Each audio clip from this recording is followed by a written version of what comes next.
A man in his meadow in early July, in his hands a scythe. He moves through the tall grass in long, steady arcs. No engine, no machine. Only the weight of the blade and the rhythm of the body behind it. This is haymaking. And for centuries this was how Ireland fed its livestock through winter. Grass cut by hand, dried in the field, built into stacks, and secured against the weather with ropes twisted from the hay itself. By 1900, hay was one of the most important agricultural products in Ireland.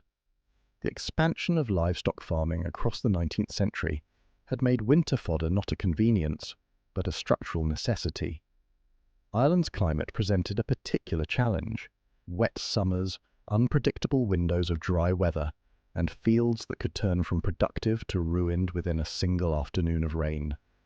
Preparations began as early as February, with fields set aside as meadow, sometimes dressed with animal manure in spring. The cutting itself was timed carefully. In the 1930s, farmers typically waited until early to mid-July. The margin for error was narrow, and it was entirely in the hands of the people working the land.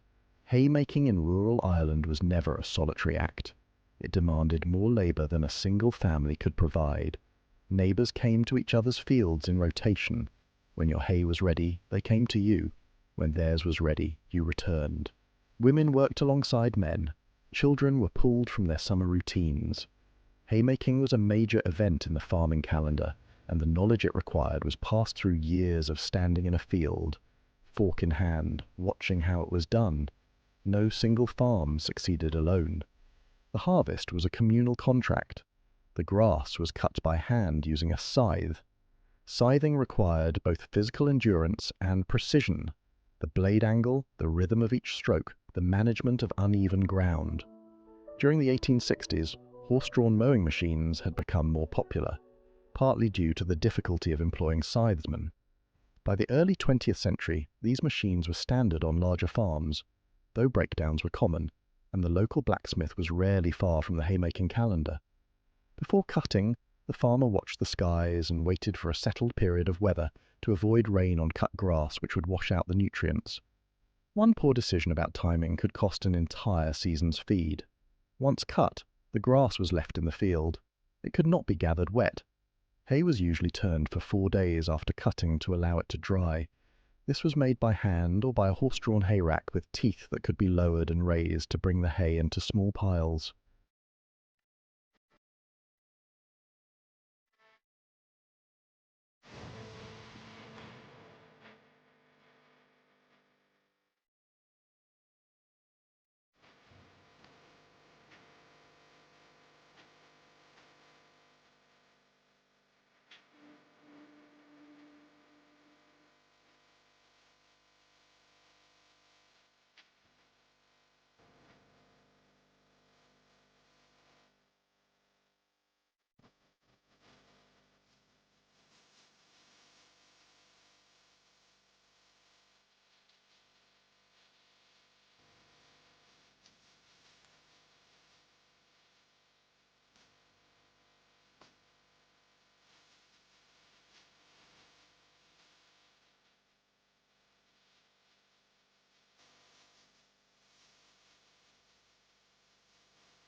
If rain came during this period, the work became more urgent.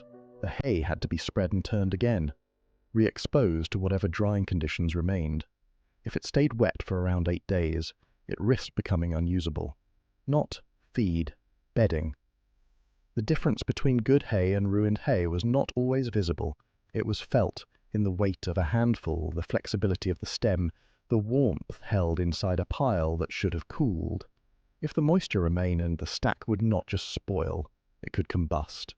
In 1802, a Protestant Bishop of Meath lost 60 tons of hay to fire after following a storage method that left too much moisture inside the rick. The consequences of error were not abstract.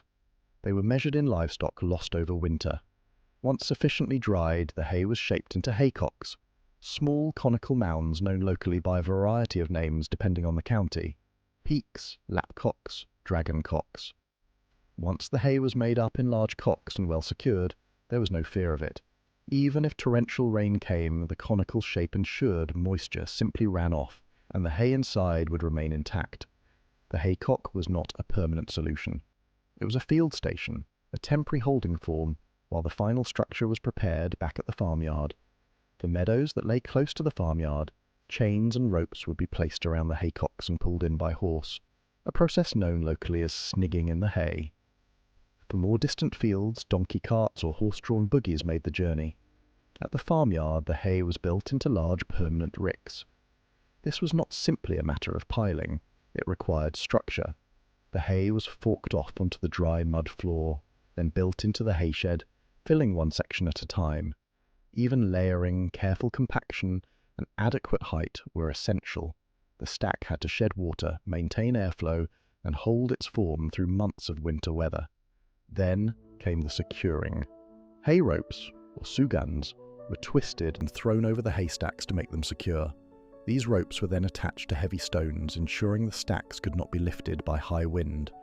It took skilled hands to pull hay from the cock and twist it into a strong hay rope. The knack was to twist it tightly in such a manner that it would not unwind easily. One movement, one rope, holding months of labour in place against the Irish winter.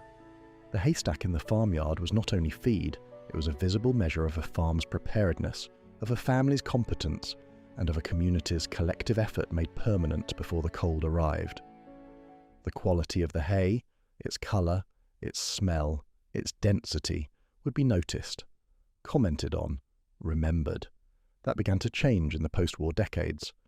By the 1950s, tractors and mechanical hay tedders were being used to drive freshly cut grass, with balers following to handle gathering and compression.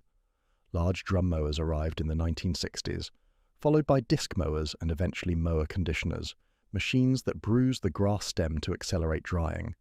The communal system quietly dissolved. Haymaking became a mechanized operation, faster, more scalable, and performed largely alone.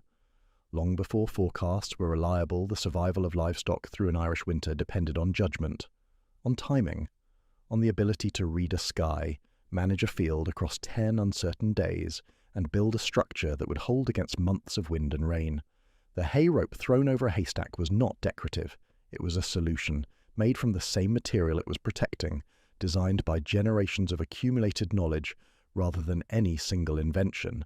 If stories like this matter to you, consider subscribing, and tell us which forgotten craft or process should we document next.